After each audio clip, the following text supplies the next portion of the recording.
An EF4 tornado carved a 9-mile path through Enid, Oklahoma, threatening 50,000 residents with winds topping 175 miles per hour. The National Weather Service declared a tornado emergency within 12 minutes of the first warning. 0 fatalities, but entire neighborhoods were erased from the map. This is not a near miss. This is a warning that Tornado Alley does not negotiate. EF4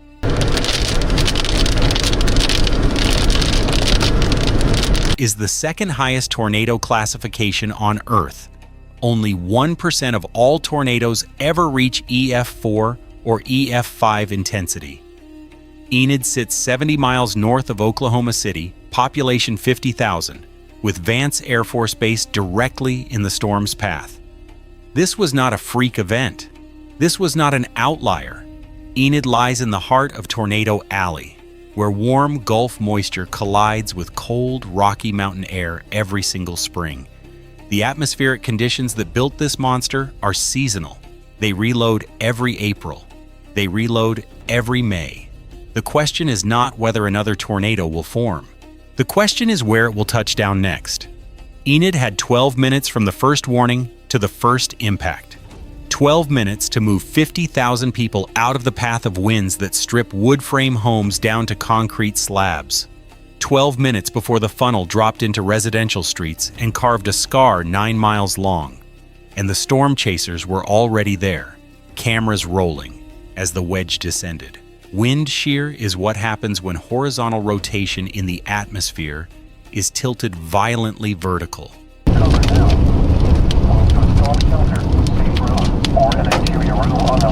Warm, moist air from the Gulf of Mexico surges north across Oklahoma. Cold, dry air plunges south from the Rockies. The boundary between them creates horizontal spin, invisible, low to the ground. Then, a supercell thunderstorm punches through that boundary. The updraft grabs the spinning air and stretches it upward like taffy.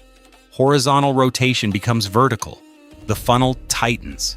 The winds accelerate, 170 to 175 miles per hour, fast enough to strip wood frame homes to their foundations, fast enough to turn debris into projectiles. And here's the problem. Wind shear does not announce itself until the funnel is already forming. That is why Enid had no warning margin. That is why the tornado emergency came 12 minutes before impact. And that is why the local news anchors were already on air, voices shaking, when the first reports came in. May 3rd, 1999. Moore, Oklahoma. 301 miles per hour winds recorded. 53 County, across 81, it's heading kind of northeast.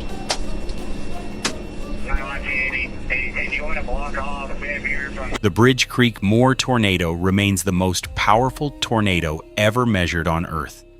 36 people killed, $583 million in damage that single day. The wind speed record still stands. No tornado since has exceeded it. But here's the detail that tells the real story.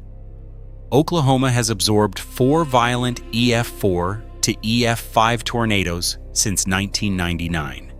The Enid tornado in 2026 follows the same atmospheric playbook exactly. Same wind shear profile, same mesocyclone structure, same time of year, same time of evening. History is not repeating. It is accelerating. The interval between violent tornadoes is shrinking.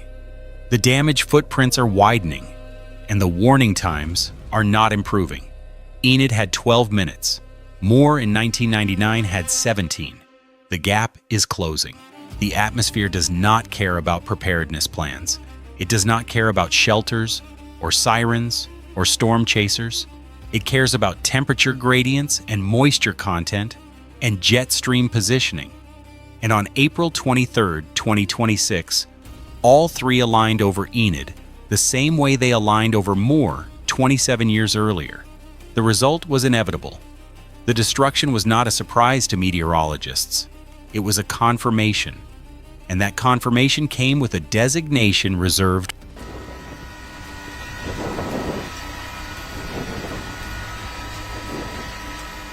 for the worst-case scenario.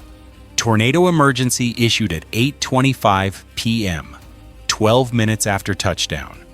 The National Weather Service Norman reserves this designation for confirmed violent tornadoes on the ground, moving toward populated areas with catastrophic damage already occurring. It is not a watch. It is not a warning. It is a declaration that people will die unless they take shelter immediately.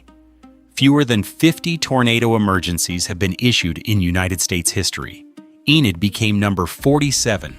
That single alert is credited with driving residents into basements, interior rooms, bathtubs. It saved lives. But here is the detail no one is talking about. Vance Air Force Base had no underground shelters. The base, home to 1,200 active duty personnel and 500 civilian employees, relied on above-ground safe rooms, reinforced concrete structures designed to withstand EF3 winds, not EF4. The tornado emergency gave them 12 minutes to evacuate families from base housing into buildings rated for winds 50 miles per hour weaker than what was coming. Some made it, some did not. The alert worked. The infrastructure did not. And that gap between the warning system and the physical capacity to survive what the warning describes is the gap that kills people. NWS. Norman did everything right. They saw the rotation. They issued the emergency. They used the exact language designed to communicate existential threat. But no amount of precise communication can compensate for the absence of a place to go. The base knew the tornado was coming. They knew it was violent. It is near Drummond, moving northeast at 25 miles an hour. And they had nowhere to put 1,700 people that could survive 170-mile-per-hour winds. WS Norman rated the tornado EF4. 170 to 175-mile-per-hour winds confirmed. The damage survey took 3 days. Teams walked the entire 9-mile path, measuring debris scatter, foundation scouring, vehicle throw distance. Gary England, legendary Oklahoma meteorologist, warned on air that night, "This is a life-threatening situation. Take cover now." His voice carried the weight of 40 years forecasting tornadoes in Tornado Alley. Meteorologist Mike Morgan confirmed the next morning. The atmosphere was primed for a massive tornadic event. Cape values exceeded 4,000 joules per kilogram. Helicity was off the charts. Reed Timmer, veteran storm chaser, arrived in Enid at dawn. The damage here is absolute. Houses completely wiped off their foundations. Trees debarked. Vehicles wrapped around what is left of power poles. He had chased tornadoes for 20 years.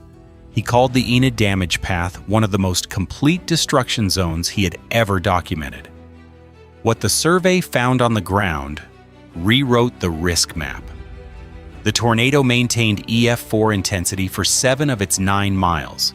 That is not a brief touchdown. That is sustained violence. And the path width, averaging 800 yards, meant entire neighborhoods were erased in a single pass.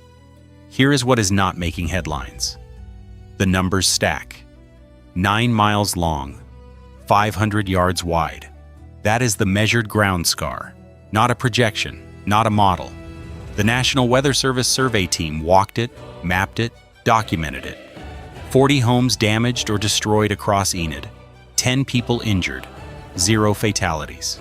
And that last number is a statistical near impossibility.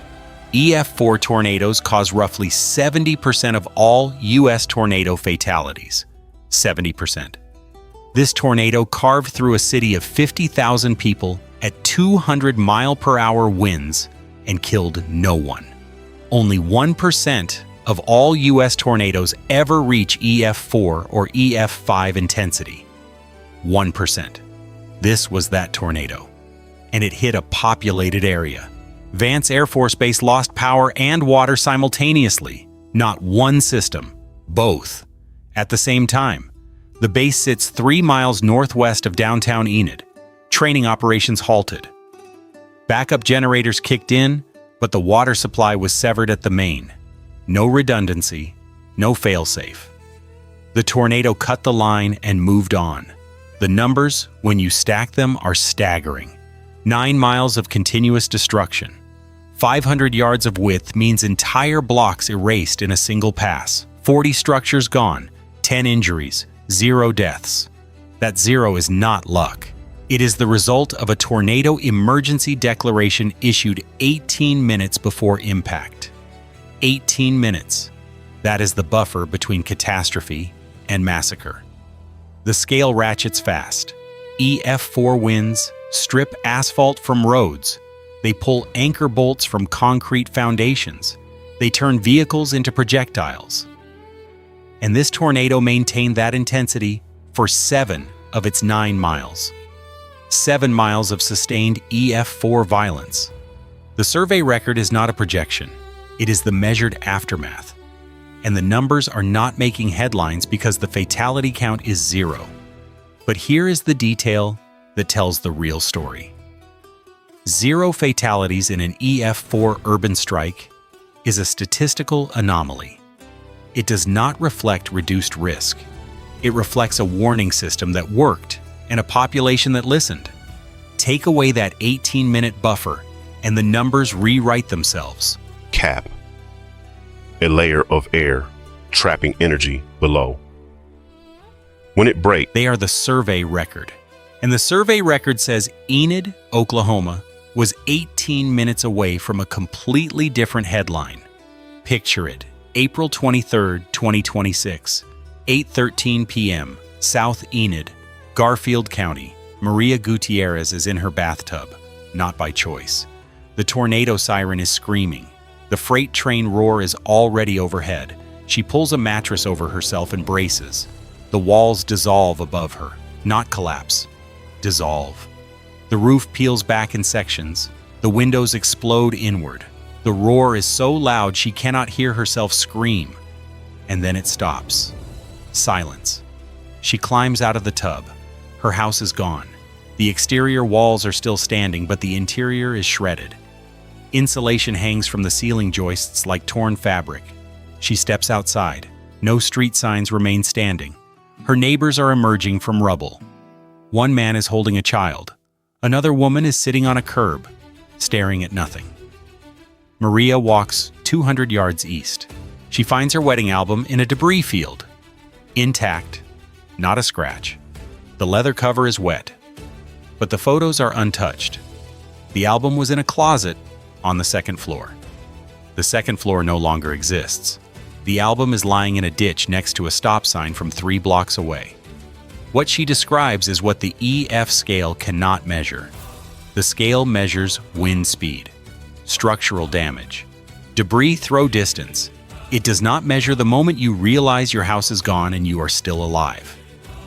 So ask the questions no federal agency will answer on camera. Here are the questions.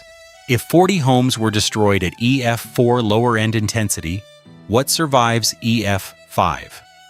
If Vance Air Force Base lost power and water simultaneously during a single tornado, what is the storm hardening protocol when 2 tornadoes hit at once? If 0 fatalities required a tornado emergency alert issued 18 minutes before impact, what happens when the alert fails? Or when the tornado forms faster than the radar can track it? These are the questions no federal agency will answer on camera. The Air Force released a statement confirming infrastructure damage and restoration timelines. It did not address redundancy failures. The National Weather Service published the survey. It did not model the fatality outcome without the warning, and Enid is still in Tornado Alley. The risk has not decreased. The next storm is already forming. Tonight in Enid, the supercell is still forming. The wind shear is still tilting. Vance is still operating without shelters.